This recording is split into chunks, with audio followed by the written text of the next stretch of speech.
Good evening, everyone.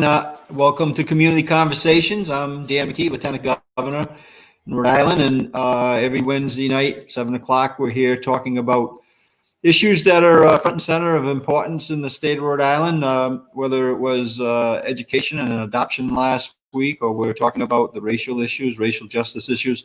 A few weeks back, and with the police chief and George Floyd's uncle, along with one of the Black Lives Matters PAC organizers on education, to small business issues right around the holidays. You know that I've been working on small business issues in the state of Rhode Island. So shop local, make sure we shop local, support the men and women and different families that are in small business in the state of Rhode Island.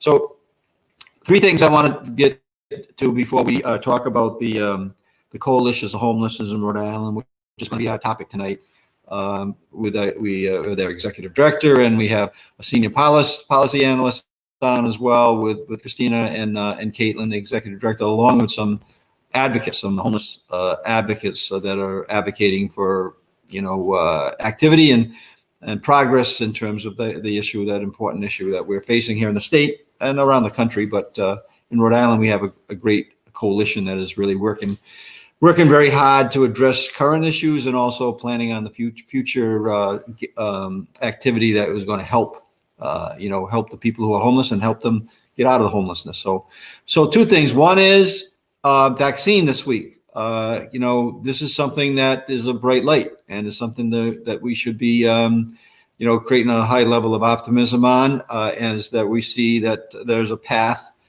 towards a healthier state, healthier country, healthier state for both our health and our economic opportunities, which is going to really be important for us to recover quickly, so that we're in a position to help people who need help. And so that's a bright light for us.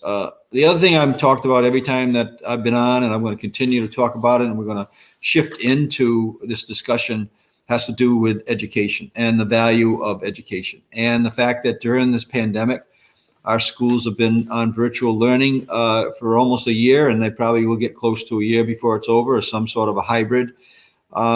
It's been difficult on our schools and our school departments, and we need to listen to them and listen to the people who are the teaching and the people who are employed there, along with the parents and the students, to make sure that we're keeping them safe in a way that that's the priority. But we got to listen better and think in terms of helping our district schools and our charter schools operate in a safe way and productive way. But we know they're challenged. And the fact of the matter is, it doesn't matter if you're coming from a high income, low income, moderate income. It doesn't matter if you're minority, non-minority family.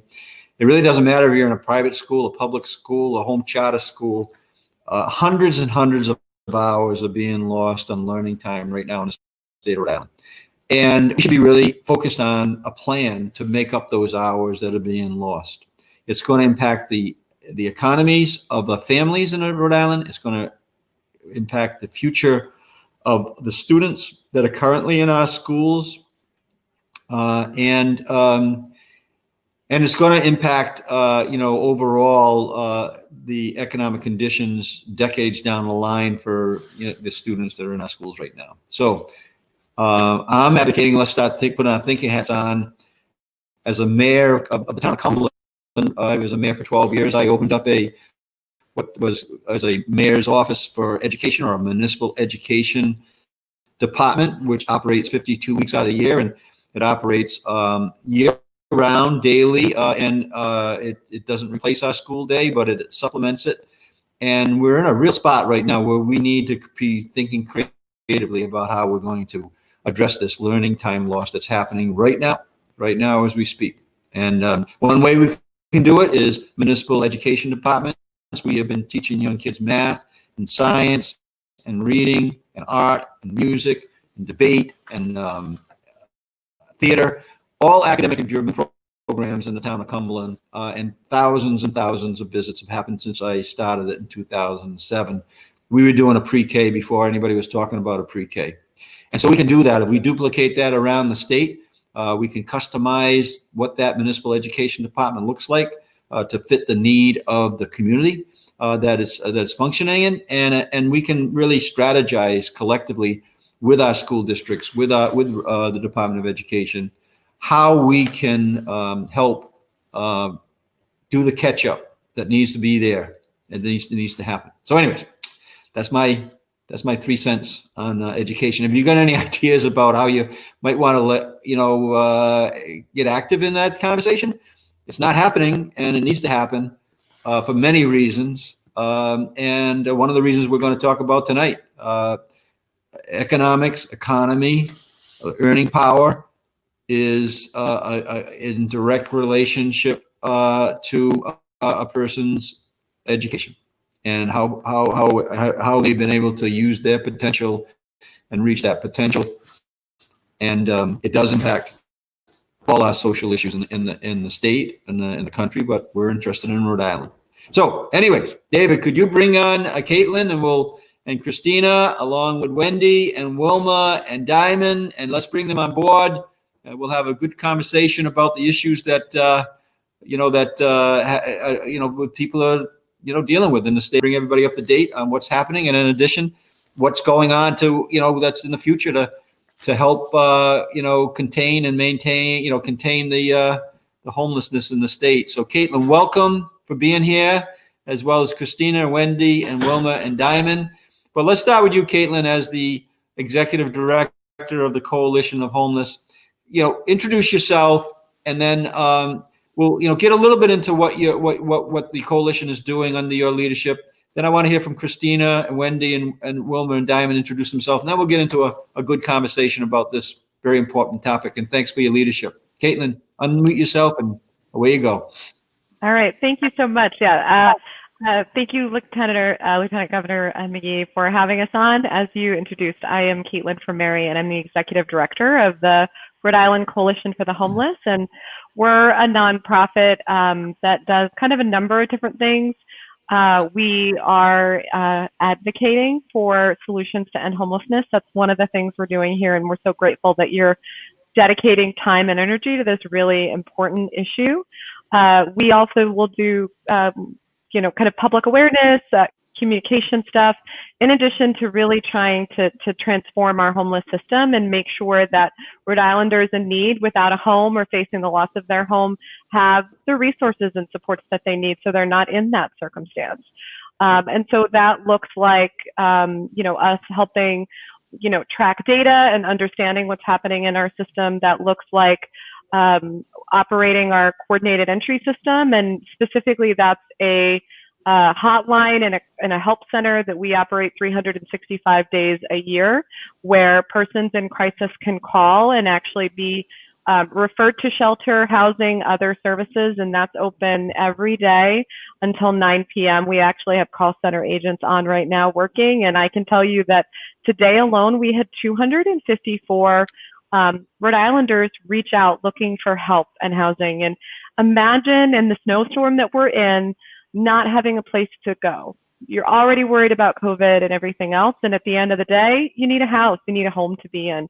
So we're really kind of advocating for that, pushing for that, and hopefully bringing about change. And that's really done in partnership with service providers, elected officials, and just community members all over the state. And one thing I want to recognize quickly before pivoting so you can pivot to Kristina is, the real work that our service providers are doing every day. We talk a lot about first responders and COVID in the medical field, but we have staff who are outreach workers, and I shouldn't say we as in the coalition, but the larger homeless system has outreach workers, shelter staff that are out there working right now with populations that are at high risk for COVID and that are having to lose time with their friends and family to make sure that others are safe and have what they need. And so in particular, I'm just going to call out Amos House, House of Hope, and Crossroads, who have been some really big helpers and partners just today, and us trying to figure it out. Not that all people haven't been helpful, but I do want to recognize that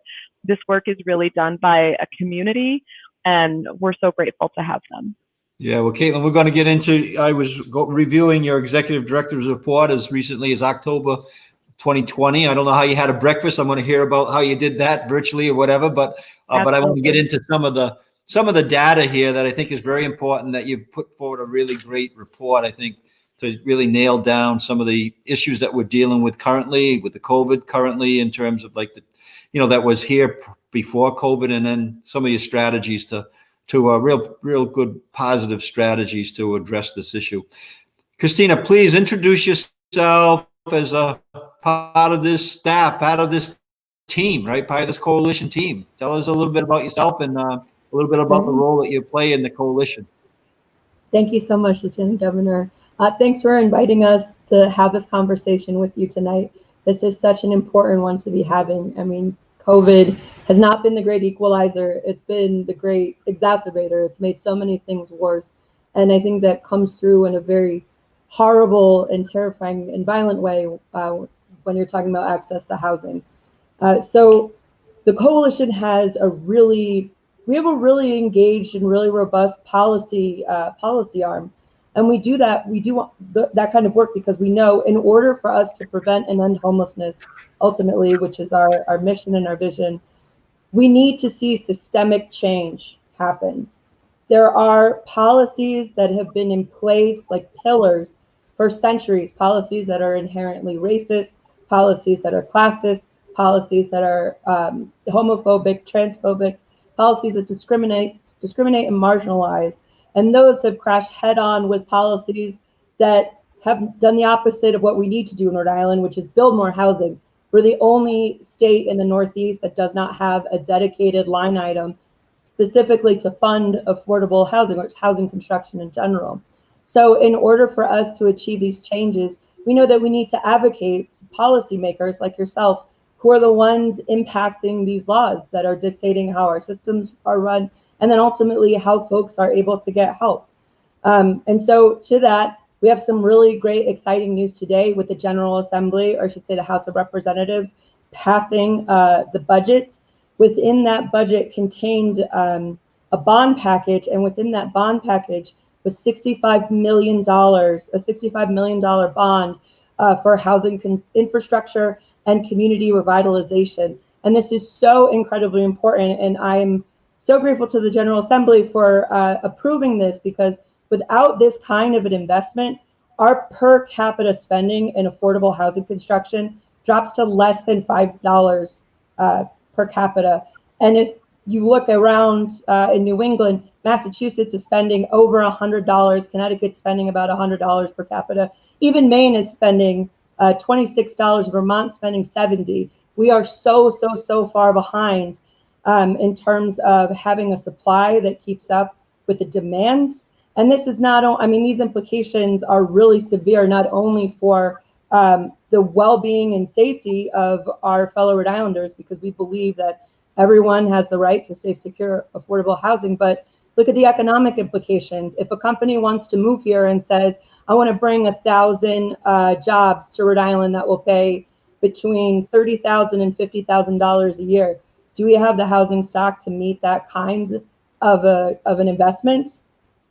We really don't. And this has just gotten so much worse because of COVID. So we need to see more changes like we saw today. We need to keep advocating for policies that will create sustainable, equitable, systemic investment in housing construction, and then absolutely prioritizing that funding for Black, Indigenous communities of color, who for centuries have been, through no fault of their own, but through racist policies, have been kept away from building generational wealth, from having homes, from having as they can pass on to their children.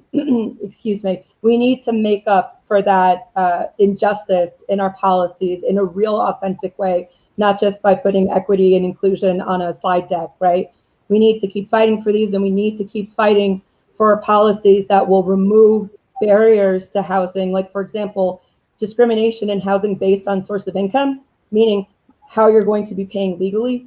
Perfectly fine here in Rhode Island. A landlord can say, yeah, I know you have the funds to pay for this. I know you can afford it, but I really don't like that you're going to be paying me with a veteran supportive housing voucher. I really don't like that you'll be paying me with child support or alimony or unemployment insurance. I really only want to rent to people that get a 40-hour-a-week paycheck, which is something that's keeping people trapped in homelessness, right? We need to make sure that these types of policies pass which have no fiscal note attached to them, right? Doesn't require any additional funding. It's literally a simple stroke of the pen, and we can reverse something that has its roots in oppression and racism and make things a little bit more equitable and increase access to safe, secure, affordable housing a little bit more. And of course, any step that we take in that direction is one we need to, but we need to keep going on this path together, and we need to continue to grow bigger and bigger and bigger, because housing is an issue that impacts literally every single person. Don't really have many issues that are like that. And so therefore, it's going to take all of us working together, collaborating, going forward down this path in order for us to achieve solutions that really do make sure that every single person has a safe place to call home and has a roof over their head at night, right?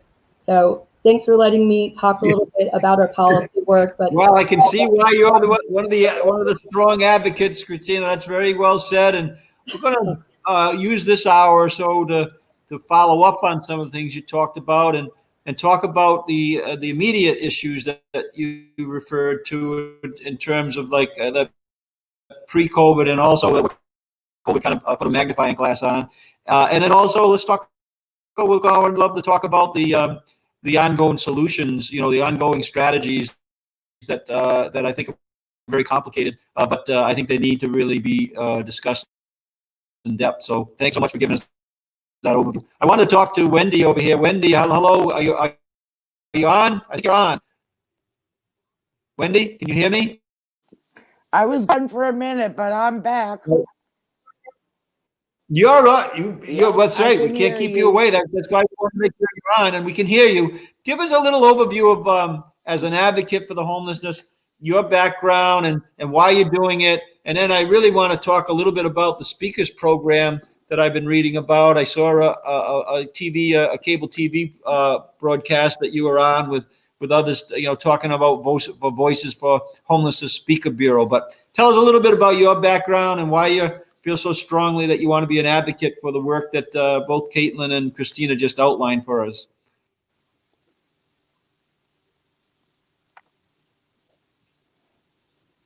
Oh, Wendy, I think we froze up on you, Wendy. Yeah. We'll get back to you, Wendy. I was homeless, not due to... Oh, that's too bad. We'll get her on. We'll try to fix that out. Diamond, maybe we could go to you at this point. Just give us a little background on yourself and why you are, identifying yourself as an advocate for these issues that Kristina and Caitlin just outlined. Gave us a broad outline of, but we want to get a little bit more deeper into it. Welcome, Diamond. Thanks for being here.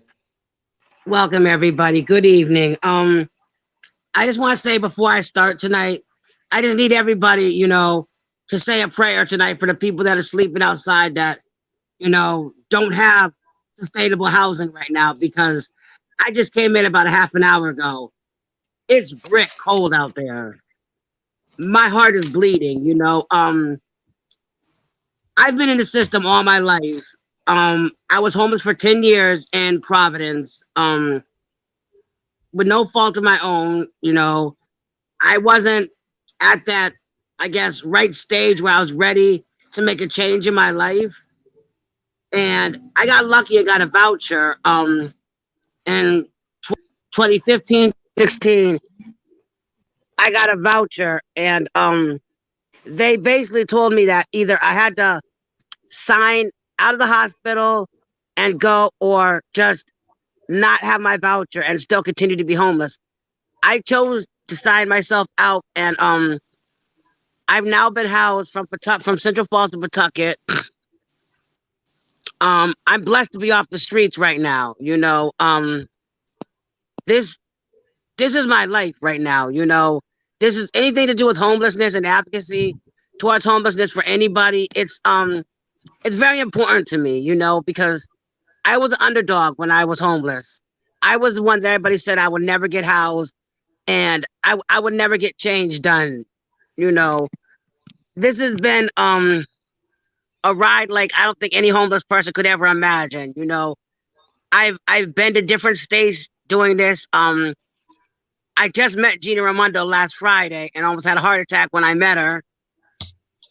People like me, we don't get chances like this. And I look at it as a chance to prove to people that just because I was homeless doesn't mean I have to stay homeless. I can make a change for myself. You know, I'm housed now. I do a lot. I do a lot of everything. You know, I'm across the board for a lot of different stuff, but I love working with the homelessness. You know, I'm in with open doors too. You know, I'm just anywhere that I feel like I'm needed, that like I can feel I can make a change, and I can show people like that was me 10 years ago, and like look at me now. Like I'm blessed. You know, it's funny. You know, before I got home tonight, Commissioner Perry reached out to me. You know, that's like big. When he reaches out to me, it's like my whole world stops, because I was bad, real bad when I was homeless, and I met him, and I gave him the bracelet that he sees. If anybody sees on his wrist, a plastic bracelet. And he asked me to be good because I was in Providence. And I said, well, if I have to be good, then I need you to stand up for the homeless people and make sure that, you know, they get treated fairly, because when you're homeless, you don't get treated fair. You know, you get treated like you're the bottom of the thing on the ground, and we're human beings. You know, people deserve to be loved, treated, respected, honored. I mean, the same thing we do for our own kids and, you know, our own animals. Homeless people deserve that too. They're just in a situation that they're trapped and they can't get out. But, you know, if you take the time to listen, you'd be surprised what you'd hear from them. You know, I don't know. I love what I do. I'm happy to be part of this. You know, I've met a lot of gorgeous and wonderful people doing this work. And I'm just like, I don't know. It's just, it's different. You know, I never thought I'd be here. If you would have asked me this in 2015, would I be doing stuff like this? I would tell you no. Well, But you got, you know, your past experience brings something important to the table that you can share, and then your, you know, the fact that you are, you know, that you are living in a home right now, you know, is a testament to your, you know, your courage and to your persistence, and you're going to be able to share that, Diamond. So I can see why you're part of a speakers bureau. That I think, you know, and I think the key that you just said was. We all need to listen. You know, we need to listen to one another, and then we have to, you know, put our heads together to calculate how we actually going to make improvements. So, Diamond, thank you for being here tonight. Wilma, can you? thank you so weigh much in? for having me. Yeah, you're very welcome. I'm happy to have you here. Wilma, can you weigh in a little bit about, just introduce yourself, a little bit of the background, and then the role that you play, you see yourself playing in the advocacy for the homeless issues. Absolutely. So my name is Wilma. I actually became homeless as a result of aging out of the foster care system. I was born here in Rhode Island, but I grew up in Massachusetts. I went into foster care at an early age, and I was in foster care from about age 7 till I aged out at age 18 and a half. I had my first child when I was 15, so her and I were living in a foster home together. And I was all set to go away to college, and, you know, education was like the importance for me. So I did good in school. I, you know, mastered my studies, and I was all set to go away to college. And then things fell apart at my foster home, and I was asked to leave. But because I was 18, about to be 19, there really wasn't a place for me to go, and the DCYF system was not set up at that time to really help folks that were my age to transition from one process to the next. So I ended up trying to go back home and work things out with my biological mom, and, you know, that didn't work out so well either. So the end result was me being homeless. I ended up having to put my daughter in a foster home temporarily, and I spent 4 years homeless on the streets of Boston, Massachusetts. I then received a housing certificate from them, and you know, I was able to get housed, and then again, I became homeless again because of gentrification, and I ended up relocating back to Rhode Island. Since being back in Rhode Island, I went to school to pursue my bachelor's degree in social work. I currently sit on the board of the Pawtucket Central Falls Development Corporation. I previously worked with the coalition as an AmeriCorps to help create the Speakers Bureau and during the housing foreclosure crisis. And recently I've joined up with Alexandria Gonzalez, who used to also be a member of the Speakers Bureau. She's starting her own organization, Gather Together, United as One. And I've been asked to join her board and help direct her in advocating for better solutions to help end homelessness. Well, that's quite a story, Wilma. Thank you for sharing that. I'll just ask everybody who's watching this now to share this. Share this out to your networks, because the more sharing we do inside of our networks, the more these stories, are heard. And to Diamond's point, the more the heard, the more opportunity people have to listen. And Wilma, your story there. Can we just ask you another question, if you could? So you've been back to school since you were homeless, or in school while you were homeless? Give me like the timeline there for a little bit of both. I started out. I wanted to study law, so I went to Bunker Hill Community College while I was homeless, and then when I transferred from Massachusetts to Rhode Island after becoming homeless the second time, I decided that I wanted to pursue a degree in social work. So I attended Rhode Island College, and I'm one math class away from having my bachelor's degree in social work. Great. Well, that's great. And what's your home situation today? I'm currently housed. I've been housed and off the streets for about 20 years now, but it hasn't stopped me from wanting to make change and do things to advocate, because, even today I see that the numbers of especially youth aging out of the foster care system has grown increasingly. There's still tons of unsheltered youth out there on the streets.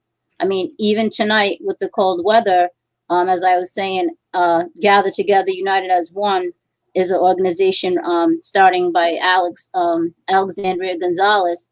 She just has been out there on the street. She picked up 10 people and got hotel rooms for them over the line in Attleboro. So Wilma, just give me a kind of a thought of where you see yourself in 10 years from now.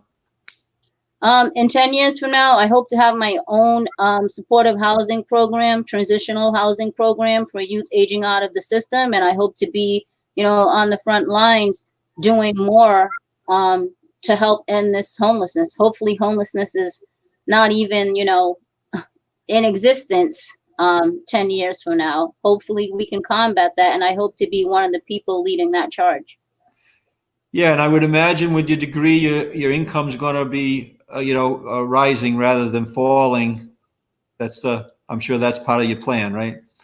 Yeah, hopefully. I mean, it's still difficult because, even now with the housing subsidy, with COVID and everything, a lot of my income is shared with my adult children. And so with them being out of work because of COVID and things, it's been a roller coaster ride as far as being able to stabilize and maintain to fully be able to get out of a housing subsidy and, one day purchase our own home. But that's a constant struggle because, the wage doesn't meet the requirements of life. So it's hard to, be able to give up the subsidy and give it to another family in need when you're still needing it so much yourself, because you can't earn enough income to be able to give it up and move off. Thanks for sharing, Wilma. We're going to have time to get around the horn here at least one more time before the hour's up, and you'll be able to kind of share as we go along some of the things you want people to hear, out there about the issues. But I think what you just shared was very powerful. Thank you. Thank you so much for having me. Yeah, you're welcome.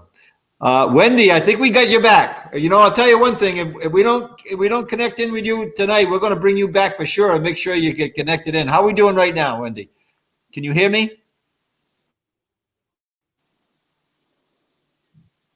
Yeah, Wendy, I'm sorry about that, but Wendy, we'll keep on trying. David will keep on trying with you, and Caitlin, we got to make sure we bring Wendy back on a better connection. If we're not able to get her to public We're hearing happy tonight. to come back anytime until the housing crisis is solved. Yes. We'll be here, right? We'll come every week if you Well, want. I think we should talk not quickly, but about current conditions and the challenges you were starting to describe. You know, as you introduce yourself, and then we'll go around again, each person here to talk about the current challenges, and then we'll spend the last 15 minutes or so, or 10 or 15 minutes talking about this future vision that you have, that you outlined in that executive director report, which I thought was very powerful. So, let's just talk about the current, challenges that you're facing, not only, today, and then I'd love to talk a little bit about future strategies that you would like to put on the table for consideration. But let's talk about the issues we're dealing with today. What does it look like? Well, what do we got in terms of homelessness? What do we got in terms of, single homelessness, family homelessness? Give us like an overview on that. Yeah. So on any given night, we have about 1,100 plus people that are experiencing homelessness. And that is people that are living in shelter, people that are living outside in their cars. And that number, that 1,100 number, does not include people who might be couch surfing or doubled up. And that number is much larger and much harder to track. I would guess that our doubled up kind of couch surfing, maybe hidden, is probably another couple thousand. Just based on kind of national statistics. And I think I started at the top of the call just to say, today alone, we had 254 calls to our call center, and that was as of maybe an hour and a half ago, and we're still open taking calls, of 254 Rhode Islanders looking for help, right? So that's an indicator of people that are not able to have housing, or worried about staying where they are. And I'll just say really quickly, when we talk about housing insecurity and being cost burdened, what we really want to see is that people aren't spending more than 30% of their income on their housing, right?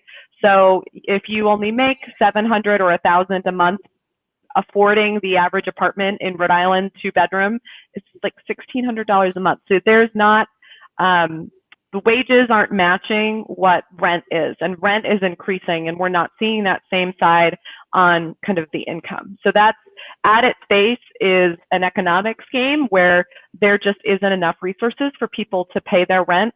I'll also say we just don't have enough housing, and we don't have enough housing at every level. Like, we don't have enough housing for like middle income people. We don't have enough housing for people who make more money. And then we don't have enough housing, certainly, for people who need affordable housing. And what that does is it squishes everybody down, right? So everybody is looking for housing, and it's so scarce that it makes it more expensive. Landlords can be choosy and discriminate, and we just don't have enough, and it's not safe. So that's kind of the baseline situation across the state. And when we think about homelessness and COVID, we're seeing it increase, particularly for people outside.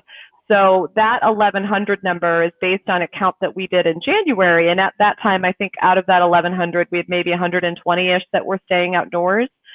Right now, when we did that count again over the fall, we had about 325 plus people outside, which was really triple the amount that we would typically see this year.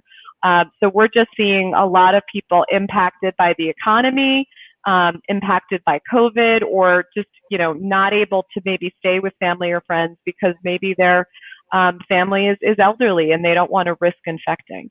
And so you just have this really huge challenge in our system. And I'm happy to talk more about COVID and homelessness. I don't know, Lieutenant Governor, which you're thinking is a place for me to dive in more. I'd like to have you give some advice to somebody out there that might be, facing the crisis that you just described. What's the advice that you would give to them? And then as we come around, I want to talk a little bit about more future type of thinking about what we should Absolutely, do. yeah.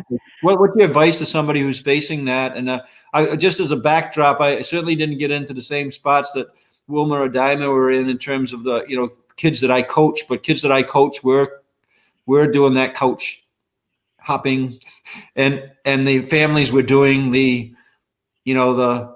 apartment hopping. The kids that I coached, and they're still hanging around today in my life. I haven't coached the game in probably 15, 18 years, but very, very diverse, representing a true map of Rhode Island, both income and race-wise, the kids I coach. So this is why it's kind of important to me. I've seen kids go through it, and I've seen people do what Wilma has done, has overcome it. But I've also seen, friends of mine and people in there that couldn't quite make it. So the advice, Caitlin, to anybody who's going through that right now. So the first thing I would say is less advice and more, if you're experiencing homelessness or housing instability or just worried about, money and your family and your life, first, we see you, we hear you.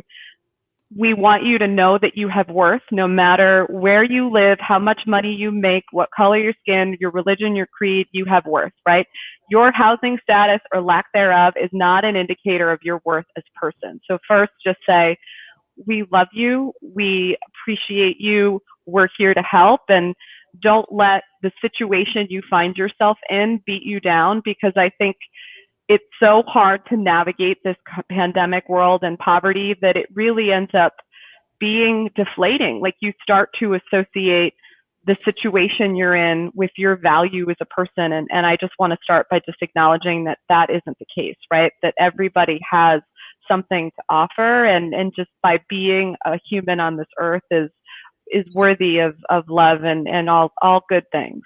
In terms of, sorry. Do they call your office? Or what? Yes, yeah. So now to the actual advice. So we have a hotline that is operated 365 days a year. And the phone number is 401-277-4316. Again, that number is 401-277-4316. And that call center or help center is open Monday through Friday, 9 a.m. to 9 p.m. And then weekends and holidays, 2 p.m. to 9 p.m. And you can call and basically potentially get referred to resources, share your situation. And then unfortunately in Rhode Island, we are not a right to shelter state. So when our system is full, you get put on a list and you have to wait.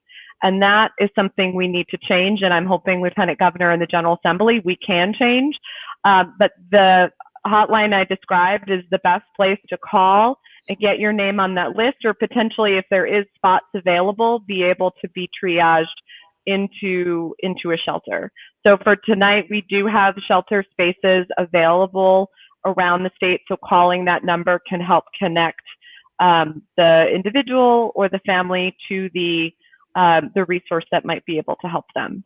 And then a message to somebody out there that is in a position that they might know somebody that needs this help, or they actually are in a position where they want to help some of the people that they don't know.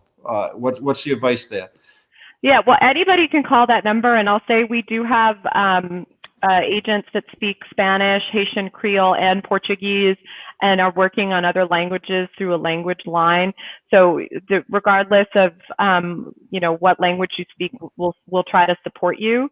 And then if somebody is interested in helping out, I would encourage them to visit our website, www.rihomeless.org.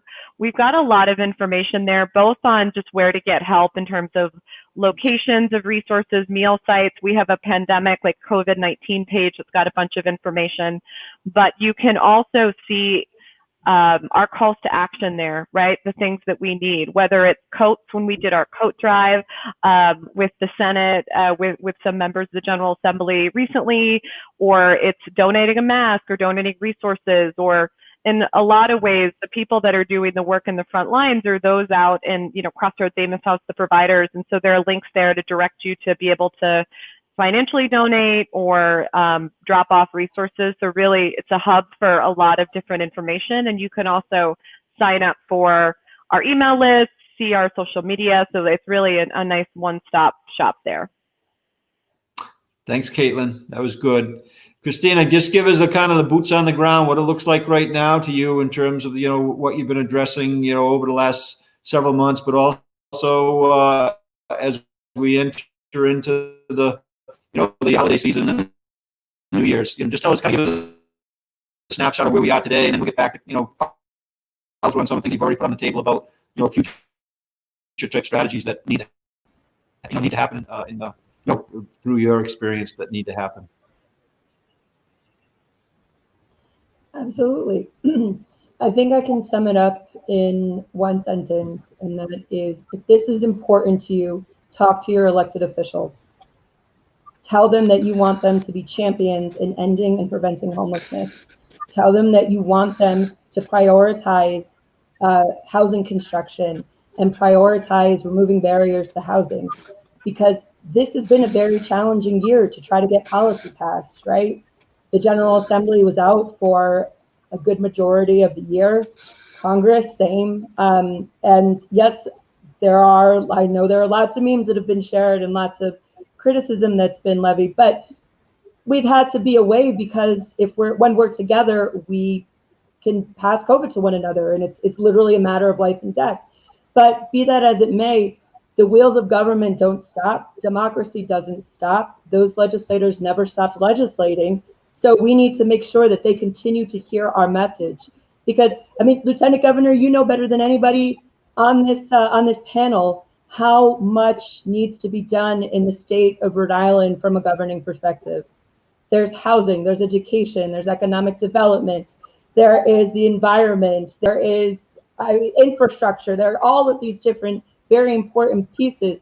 Housing runs through all of this in a profound way, and it's so important that we continue to lift up that message and tell elected officials what we need. That's why Wilma, Diamond, Wendy, y'all are the advocates that I look to, because you have expertise in this subject in every possible way, and y'all know better than anyone who's lived in the suburbs their whole life, right? You know better than anyone what people who are experiencing homelessness and who are going through it really need. So centering your voices, and by building a bridge between policymakers and folks who are impacted or have been impacted by such policy, we believe firmly that that's how we make good policy happen. But it all has to start with a conversation. So if you're a voter, and again, if ending homelessness is important to you, if expanding access to housing, building more housing is important to you, pick up the phone and let your elected official know. It might seem like there's not a lot to it, but trust me, if you keep talking and more of us keep saying the same message, it stays here. And people know, okay, when I go cast my vote, I know that my constituents and the community are all watching and waiting to see how I'm going to go here. I know very well what they want me to do, and I'm here to do that. I represent my community, so I'm casting my vote. So keep talking. Whether Zoom calls, keep talking. So I'm going to ask you a question that I think that you're willing to answer, and I'm willing to ask. But we got $1.25 billion in CARES Act money, and those dollars could go to communities that are impacted by the COVID. Did homelessness get enough money out of that $1.25 billion? No, we didn't. No. And I don't think anybody got enough money, because Congress needed to have given us more to begin with. We're looking now. So another thing that we've been doing is advocating for federal resources from the CARES Act, from any subsequent stimulus package. We're looking at we need, in order for this country to prevent a massive spike in homelessness and avoid a wave of evictions, we need Congress to pass at least $100 billion in rental assistance. For Rhode Island, to meet the need, that would be about $80 million. The governor first started a fund with 1.5, added another tranche in there, so it came close to $7.5 million. Then there were other programs that were hugely successful, like the Landlord Challenge, in which we partnered with landlords and used CRF funds and some other CARES Act funds to provide stipends. So we have tenants who have vouchers who are having a really hard time trying to find a unit. these landlords have empty units. Let's pair the two together and let's use this CARES Act to make sure that that is the best possible space for folks to be able to go into, et cetera. But we need more. And that's why, again, it goes back to advocacy. If we're not telling folks what we need, and if we're not being loud and persistent in Target, that message is going to get lost. So it's so important for folks to continue to talk to their elected officials. Even if you think that they're the biggest champions in the world, never for a second let up on how important these resources are, because it is so important for us to end and prevent homelessness in Rhode Island. Thanks, Kristina. Diamond, I think you're still there. And you've given a nice overview of your experience. Give us your overview of the experience of the people who are out there tonight that are homeless. What's going on with them, and what advice can you give to them right now? And you've already said you've interacted with several people already today. So the best advice I think I could give right now is it's cold for one. You know, if you're driving down the road right now and you see somebody that's homeless and they're looking for change or whatever, just, you know, have a heart. Pull over. Tell them you'll be back. Go get them something warm. Like the coat drive that we did, it was gorgeous, you know, but there's still people that don't have gloves right now. They don't have hand warmers. Like the basic necessities of having in life, they're not having right now because it's cold and, you know, people can't get to them. Imagine if, just for instance, imagine if that was your family out there cold. What would you do to help them tonight? You know, my sister, me and her have a rocky relationship, but I love her to death. She made a big thing. Kristina, if you were here, I would give you some. She made sapone tonight. She made fresh sapone with corn in it. I have a big, huge bowl of it. Gonna try to get a ride tomorrow and go out and give this to them because I know what it's like to be cold. I know what it's like to be hungry. And I know what it's like to be scared and feel like the world's coming to an end. You know, just a little soup, a little hot cocoa, you know, a little kind gesture means like the world to them. You know, it's just each one teach one. And what would you do if like that was your family that was in that position? How hard would you fight for them? You know, people didn't really fight for me when I was homeless. So like, that's why I fight so hard now. Because I got people that fight with me. You know, they're not against me. They're with me. They want to see a change happen. And we're here to make a change, you know. Everybody has a story. You know, and if you keep saying your story long enough, like the right people are going to hear you. You know, and that's what I'm doing now. I'm telling my story and the right people are hearing me and the right people are watching me grow on a day-to-day basis. And I'm just happy that I get to grow with people like Kristina, Caitlin, Wilma, Wendy, you know, because I'm happy, you know, because when I didn't believe in myself, they believed in me, you know, and I believe in them that homelessness can't stop. Homelessness just has to have people that, like us, that are willing to get on the front line, that are willing to fight, you know, and do the next thing. And Kristina, yeah, because I'm having a problem right now. So I have something for you. You miss your baby, so here is your baby. Lieutenant Governor, his before you laugh, his name is. I'm not laughing. I'm smiling. His name is COVID-19. Nice. Well, we are. So I mean, there's always a way to remember that, and that's one way to do it. That's the joys of not being homeless anymore. Like I can have animals that soothe me. You know, but there's animals that are out there tonight that are homeless. You know, so please, everybody listening, even if you like think they're bad people and this, they're just in a situation. You'd be surprised. Just a coffee, a hamburger, it's gonna be okay. Something positive to them to let them know that you get it, you understand tonight during this storm, because we got hit bad this year. We got coronavirus, we got the storm now, and we got shelter beds cut. We had 3 hits this year. We got to make a change. Like, it's not fair anymore. And for anybody that wants to learn about homelessness, please come on board with us at the coalition, or ask somebody where a homeless encampment is, and go see how they live. And imagine you not having your iPhones, your bank cards, your house, your car, all the wonderful things that get that stripped away from you for a month. And live like me, Wilma, and Wendy did for a month. See if you can make it. Then you would fight like we fight. I know Wilma and me and Wendy, we don't take this for granted. You know, we've been through a lot. We are the strong. We do survive. And you can survive if you're homeless.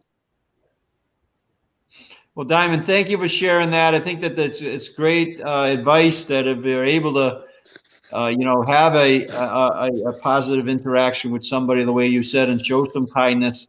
I think hearing from you that is going to be something that's going to be welcome. Some people will shy away because they feel as though that, they're not welcome to even do what you were explaining, that, to share some kindness. That's really nice for people to hear, because it's coming from you and it's coming from somebody who has got, high credibility in making those statements. So thanks for sharing that with us. Appreciate it. Thank you.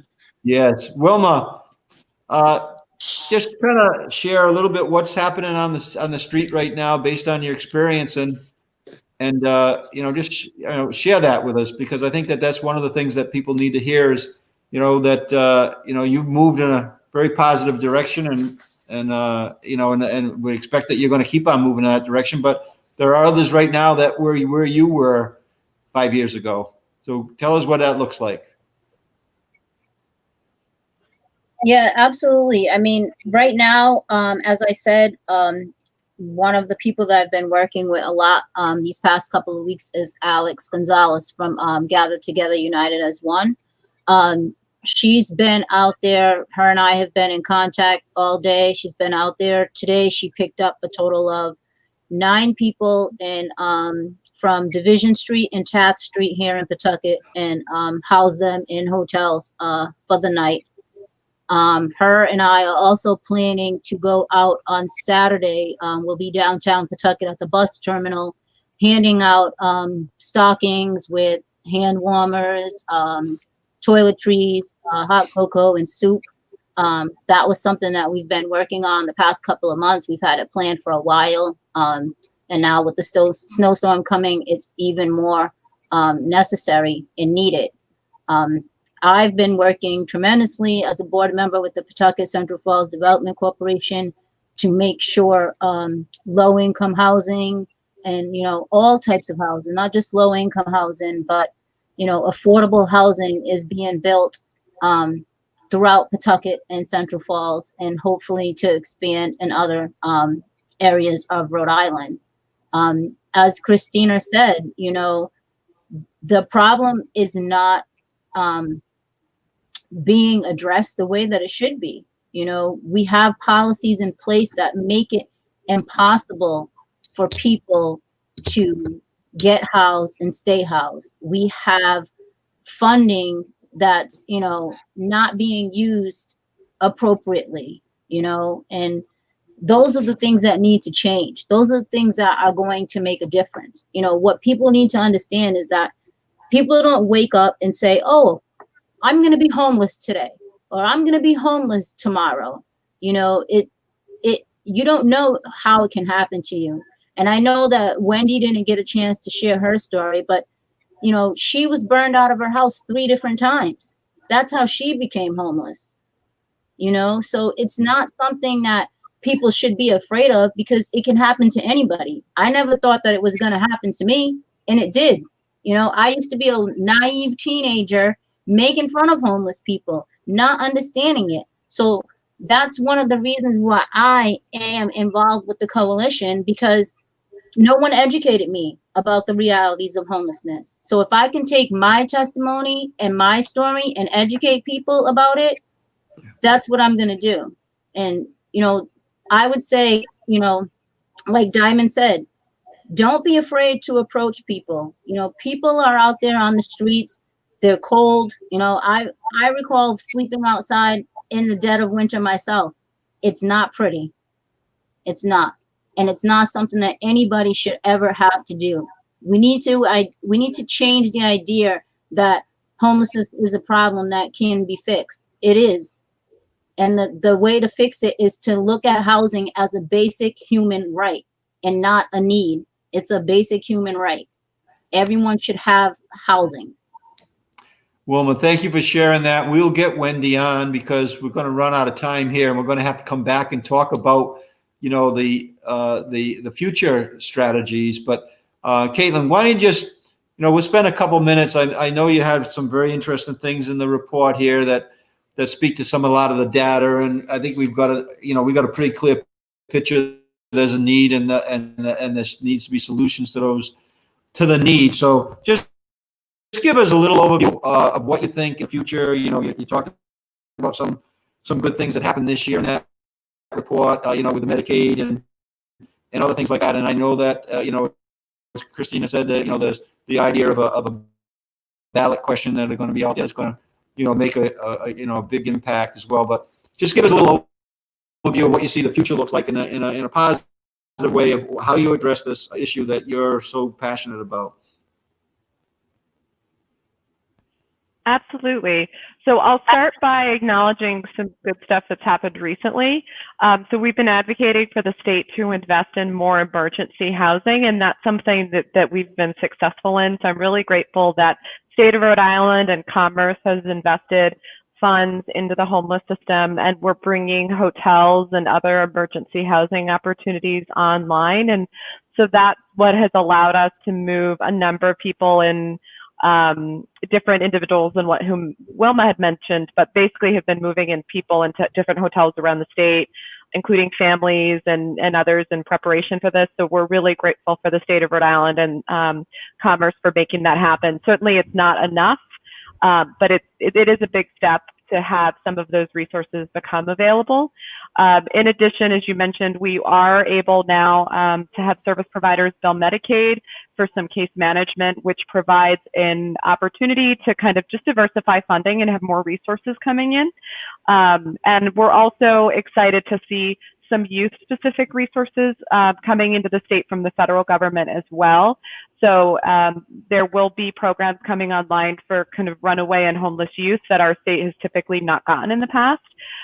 So those are some things that we're excited about. And then when we think about the future, it's really bringing the bond, but honestly, more important than the bond, not that I don't love millions of dollars for affordable housing, but that's over several years. And it's kind of a feast or famine where we have to have those funds, you know, allocated in these kind of 1 or 2, 3-year periods. What we really need is something consistent in the budget, right? It's almost like we need to be building it into our budget instead of like going on a shopping spree every so often. So I think the action really is that we're having permanent funding for affordable housing, and for, you know, people experiencing homelessness needs to be part of everything and not just you know, kind of once every couple of years when we do a bond.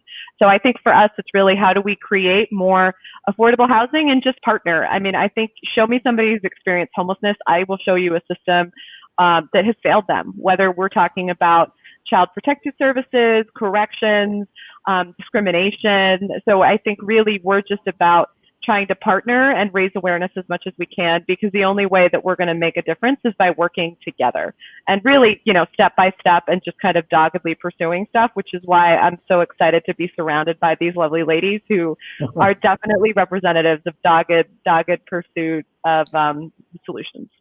Yeah, the consistency there, Caitlin, is a real important thing. So as a mayor of our town, I think we had the first affordable housing statute approved by state planning. And that was a gradual strategy that you could balance the expense against the budget issues. But when I left, we had I think we had like 76 units that were in the construction side of the planning and the construction side. And as a lieutenant governor, I get to go to see the ribbon cutting. So this consistency strategy and then planting the seeds today to see something realized a few years down the road, even a decade down the road. The planning of this is so critical, so important, and of course we could do more, but I know that it has had an impact just as putting that plan together and having a plan in a town like Cumberland that is, continually progressing in terms of the number of units that every year we need to add to our inventory. I have this theory that if we were able to do that 39 times in all 39 cities and towns in some way, that you could really attack this issue pretty strongly. Absolutely. And I think the local partners are so important there. Absolutely. Yeah, the local partners, the Valley Affordable Housing, and all the people that work with, the good work that's going on out there right now. We need to identify that and then kind of, make sure that continues to grow, and especially what, Kristina's talked about in terms of how important this housing issue is. So yeah, that's certainly on my radar. I've been trying to talk to a lot of municipal leaders as a former mayor, kind of adopt this strategy where everybody chips in a little bit, and all of a sudden we got a pretty good amount, because I think the numbers are staggering when you're dealing with them, right now. But if you took a sheet of paper and you started to strategize what that would look like to, not just the 1,100 or so that are out on any night, but I think based on the report I saw, there might be as many as another 2,400 or 2,600 that are kind of like influx to a certain degree, right? So it looks like the numbers around 5,000 of, at any given time. And how do you figure out how to make that over a reasonable period of time, but actually make progress every year? That's the challenge, and I'm really proud of the fact that you were able to come on and share that. We will bring Wendy back, and we'll talk more about the agendas that Kristina was talking about in terms of the General Assembly agendas, and also federal and our congressional leaders as well. We'll have you back at the beginning of the year. I'll make sure that Cheyenne makes that happen. All right. Thank you all for being here tonight. Thank you for sharing. Stay safe. Thank you so much for Thank having you so us. much. Stay warm. Thank you for having us. Thank you for being here. Okay. Yeah, so I think that you get a sense on an issue that is important in the state, right? Every issue is important. Every issue that we work on, but I thought Diamond's advice there about, let's sit back and listen. I mean, I think that listening is important, and hopefully you did. You hope you listened to Wilma's story and also to Diamond's story, along with the leadership in the homeless effort in the state, right, with people who really care. So anyways, if you have an interest in this topic, you can call our office at 222-2371. You certainly can contact our office, and we can make 2371, and we can make contact into the parties that can actually help assist you get involved and lend a helping hand.